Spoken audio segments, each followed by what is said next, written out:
अस्सलामुअलैकुम friends, welcome to cut it short.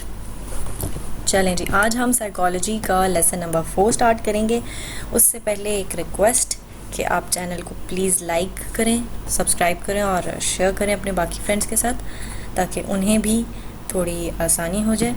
चलें जी, हम स्टार्ट करते हैं और लेसन नंबर 4 है psychology in the 5th to 12th century. काफ़ी ड्राई सब्जेक्ट है, आई एग्री, लेकिन हम इसे इंटरेस्टिंग बनाएंगे फॉर श्योर। अच्छा जी, कहा जाता है कि 5th से लेकर जो 12th सेंचुरी एडी है, ठीक है, उसको समझा जाता था डार्क एज। बेसिकली ये स्टूडेंट्स के लिए बड़ी ब्राइट एज है। बाकी जो है वो लोगों के लिए ये डार्क एज समझी जाती थी, क्योंकि इस टाइम पे बिल्कुल भी कोई रिसर्च नहीं होती थी, कोई इन्वेस्टिगेशंस नहीं होती थी।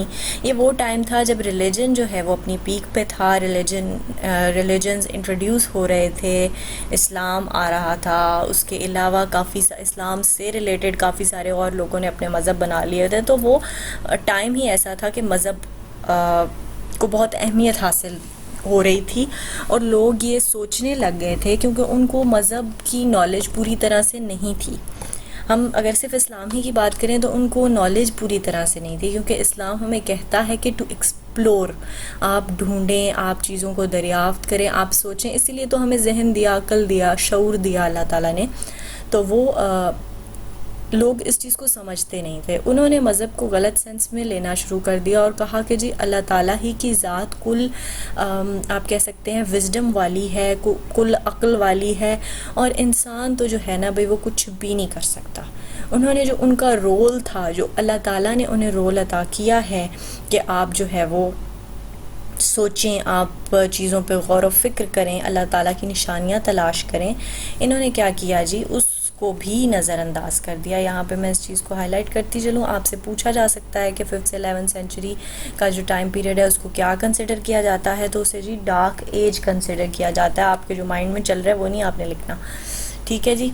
Dark ages were the period when there was a general discouragement of research and investigation। जो highlighted part होते हैं वो important होते हैं, वो important points होते हैं, आप इन्हें ज़रा बस गौर से देख लिया करें।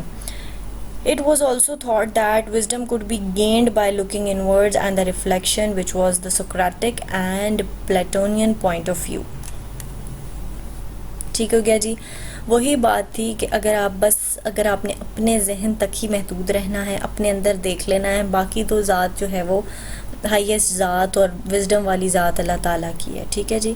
उन्होंने बिल्कुल भी रिसर्चेस करना, काम करना, कोई नई चीज़ें दरियाफ्त करना बिल्कुल छोड़ दिया था, और उस चीज़ पे वो बिल्कुल ठंडे होके बैठ गए थे। लेकिन फिर भी ऐसा नहीं है कि सेजेस में आपको पढ़ने के लिए लोग नहीं मिलेंगे, आपको पढ़ने के लिए लोग मिलेंगे, लेकिन यह है कि कम थे, तादाद कम थी। वो जो एक आप कह सकते हैं कि बहाव आ रहा था रिसर्चेस का, न्यू एडिशंस का, वो जो है ना वो एक तरह से कम हो गया था, बिल्कुल वो नहीं रहा था। सबसे पहले इंसान है हमारे पास जी saint Augustine. Saint is not his name. इतनी अगर आपको थोड़ा नॉलेज हो तो सेंट जो है वो होते हैं बेसिकली अल्लाह लोग, वली, या बहुत आप कह सकते हैं कि हाँ वली ही is the right word I guess, कि सेंट उस तरह उनके लिए एक टर्म यूज़ होती है। वैसे वो ऑगस्टाइन उनका नाम था और इनकी बड़ी कंट्रीब्यूशन मानी जाती है। ये इनका टाइम पीरियड है 354 एडी से 430 एडी तक। अब आप पढ़ते हैं कि सेंट ऑगस्टाइन ने काम क्या किया। अब आप पहले इनके नाम के साथ देख लें कि सेंट हैं, ये थोड़े वली अल्लाह हैं, थोड़े नेक इंसान हैं, थोड़े परहेज़गार इंसान हैं। तो इनकी बातें भी साइकोलॉजी में ना ज़रा इन्हीं चीज़ों से मिलती हुई हैं, मज़हब से रिलेटेड बातें की हैं इन्होंने। सबसे पहला इनका पॉइंट ये है कि इविल और सिन जो है वो किससे आता है, फ्री विल से आता है। आई हाइलाइटेड इट, ठीक है, फर्स्ट पॉइंट है ये आपका। अच्छा, और अगर आप लोगों को जो है वो ये वाले नोट्स चाहिए, वैसे तो ये हैंड आउट्स ही हैं बेसिकली, इसमें कुछ चेंजेस ऐसा सच नहीं है, बस ये है कि ये थोड़े याद करने में आसान दिखेंगे क्योंकि पॉइंट्स हैं, हाईलाइटेड चीज़ें हैं। तो अगर आपको ये वाले नोट्स चाहिए तो आप मुझे अपना ईमेल आईडी प्रोवाइड कर सकते हैं। I will definitely send you that. अच्छा जी, उनका ये मानना था कि इविल और सिन जो है ना वो आता है फ्री विल से, कि आप जब आपकी जो ख्वाहिशात हैं, वो ज़रूरत से ज़्यादा बढ़ जाती हैं, आपको ज़रूरत से ज़्यादा आज़ादी मिल जाती है, तो क्या है, क्राइम्स होने लग जाते हैं, सिन होने लग जाते हैं, और सोसाइटी जो है वो क्या हो जाती है, तबाह हो जाती है। मतलब अगर हर इंसान को खुली छूट हो जाए, ठीक है, अब उसकी ख्वाहिशात पूरी करने की उसे खुली छूट मिल जाए, कोई सोसाइटी की बाउंड्रीज़ ना हो, कोई रिलीजन की बाउंड्रीज़ ना हो, तो क्या हो जाएगा जी, माशरे तबाह हो जाएंगे।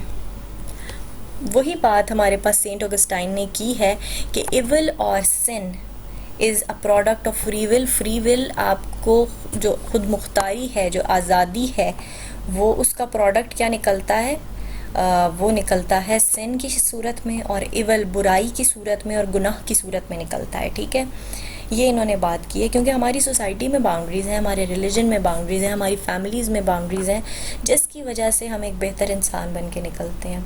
अगर यही हमें हर अपनी ज़रूरत पूरी करने की इजाज़त होती है, जो हमें ठीक लगता है हम करें, तो वही बात है कि आज मुल्क तबाह होते, सोसाइटी तबाह होती, सब कुछ तबाह बर्बाद हो जाता। तो वो उन्होंने एक इस टाइप की बात सेंट ऑगस्टाइन ने की है। अच्छा, अगला पॉइंट इनका क्या है, pride is a cardinal sin which is also the cause of many other evil acts that a person indulges in।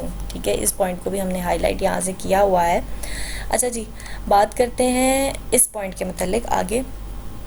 Augustine का ये मानना था कि प्राइड, गरूर जो है, वो इंसान की बेसिकली कार्डिनल सिन, थोड़ा अंदरूनी सिन है, मतलब आप अंदर से सिर्फ प्राउड फील करते हो, तो यह है कार्डिनल है, लेकिन इसके नतीजे में बहुत सारी चीज़ें सोसाइटी में गलत हो जाती हैं, आप बहुत सारी चीज़ें गलत करने लग जाते हो। आप जो है वो, अगर आपको किसी से प्राइड है, आपको मगरूर हैं, आपको अगले से थोड़ी जेलसी फील होगी अगर वो आपसे बेहतर होने लगेगा, उस पे आप उसे नुकसान पहुंचाने की कोशिश करोगे। आप अपने गरूर में आप अपने से नीचे वाले लोगों की फीलिंग्स को हर्ट करोगे, उनको नुकसान पहुंचाने की कोशिश करोगे, तो ये क्या होगा कि हर तरह से आप सोसाइटी को तबाह करोगे अगर आप मगरूर हो, प्राइड है आप में, गरूर है। ठीक है, ये बात हो गई। अच्छा जी, हम अगले पॉइंट की तरफ चलते हैं जो कि हमसे सेंट ऑगस्टाइन ने की। इन्होंने कहा कि जी 2 बेसिक प्रिंसिपल हैं दुनिया में। अच्छा, अब ये आपने इनकी बातों पे गौर करना है कि इन्होंने सारी बात वाकई ही सेंट्स वाली की हैं।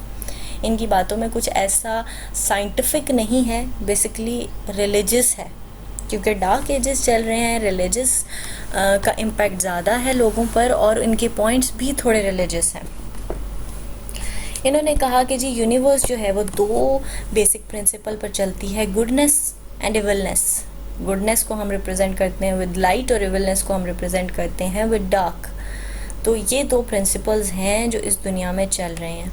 अब इनके दरमियान इंसान फ़ैसला कैसे करता है, अपने आप पर गौर करके, अपने दिमाग में गौर करके।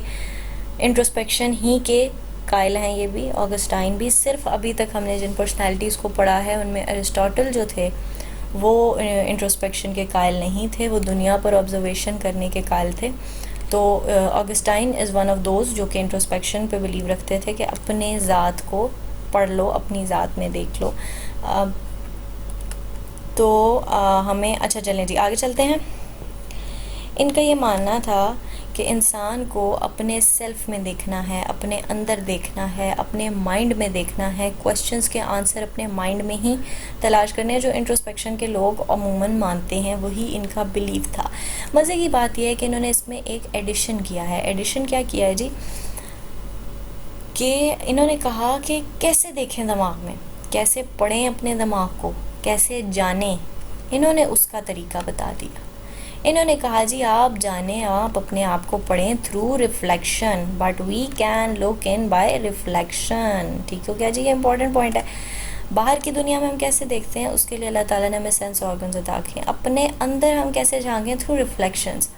रिफ्लेक्शन है कि किसी चीज़ का रिफ्लेक्शन क्रिएट करना। रिफ्लेक्शन कैसे, ऐसे कि आप 2 चीज़ों को रिलेट करें, ठीक है, ऑलमोस्ट सिमिलैरिटीज़ फाइंड करने वाले पॉइंट से ही मिलती जुलती इसका सॉल्यूशन है।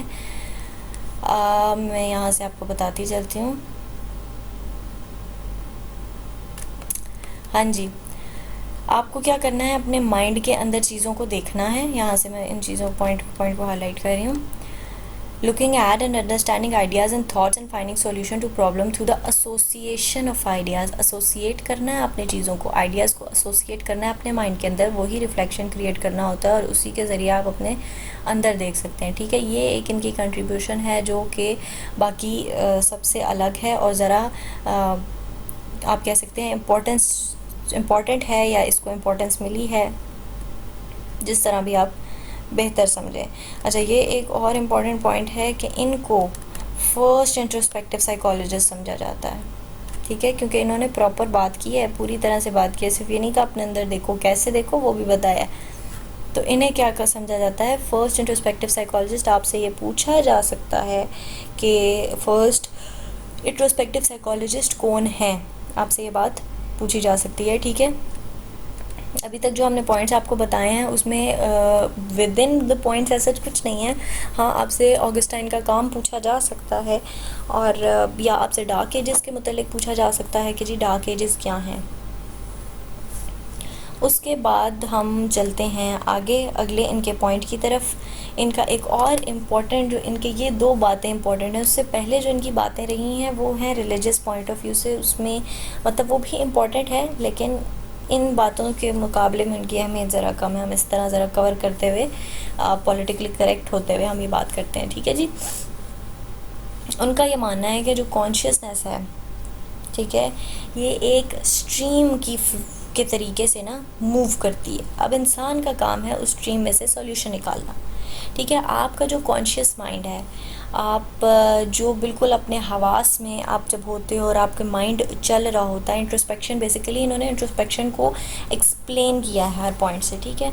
इनका यही मानना है कि आप अपने माइंड के अंदर देखते हो, अब आपका कॉन्शियस माइंड है उसमें हर वक्त स्ट्रीम में अब आपके जो आप लेट्स सपोज आपने जो पढ़ा, आपने जो याद किया, आपने जो चीज़ें देखी, जो आप लेक्चर सुनेंगे, जो आप हैंड आउट्स देखेंगे, जो आप स्लाइड्स देखेंगे, वो अब आपके क्या हैं, वो आपके कॉन्शियस माइंड में हैं। आपको वो चीज़ें समझ आएंगी, आपको उन चीज़ों का इल्म है, आपको वो चीज़ें पता हैं, ठीक है। अब ये एक तरह से आपका कॉन्शियस फ्लो है, ये आपके दिमाग में ये चीज़ें फ़्लो कर रही हैं।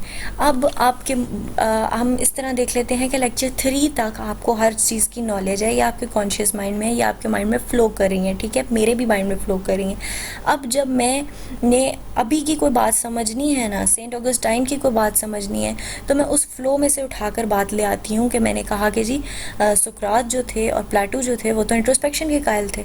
अब ये मैंने उस स्ट्रीम में से, उस बहती गंगा में से हाथ धो लिए, मैंने एसोसिएट कर लिया चीज़ों को और मैंने चीज़ों को समझ लिया अपने माइंड के अंदर देखते हुए जिसमें नॉलेज है, ठीक हो गया।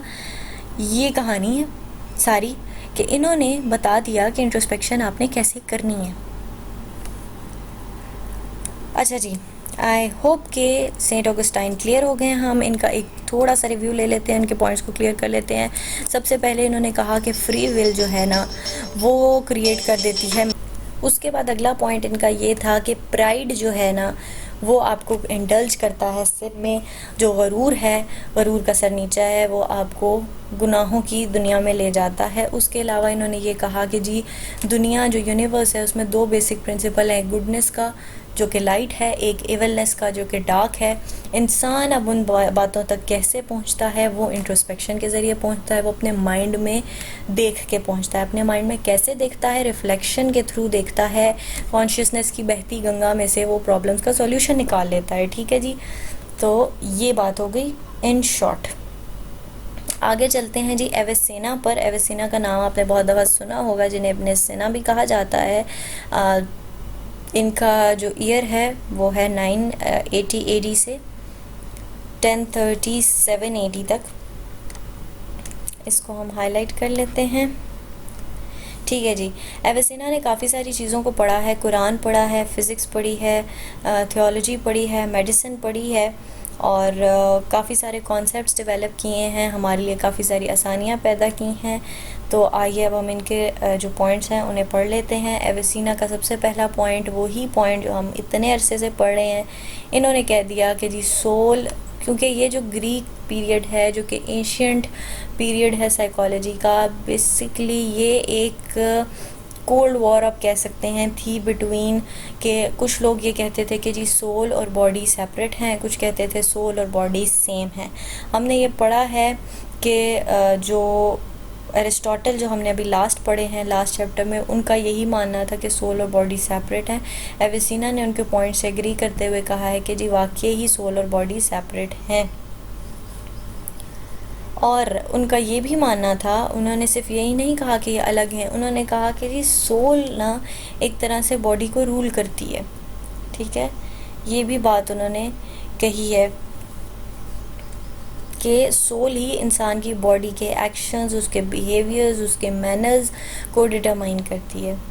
अच्छा जी, आगे चलते हैं। आगे भी उसी पॉइंट की कंटिन्यूटी है, तो बस उसको थोड़ा सेपरेट करने के लिए मैंने इसे सेपरेट पॉइंट में लिखा है कि माइंड जो है आपका, उसका भी बॉडी पे अफेक्ट है, ठीक है। बेसिकली इन लोगों का वही मानना था कि ये कहते थे कि जी हाँ, बॉडी और सोल सेपरेट हैं, और जो सोल हो गया या माइंड हो गया, ये आपके पास हायर अथॉरिटीज़ हैं, ये इस हद तक काम करती हैं कि ये आपको कुछ भी फील करा सकती हैं, ठीक है।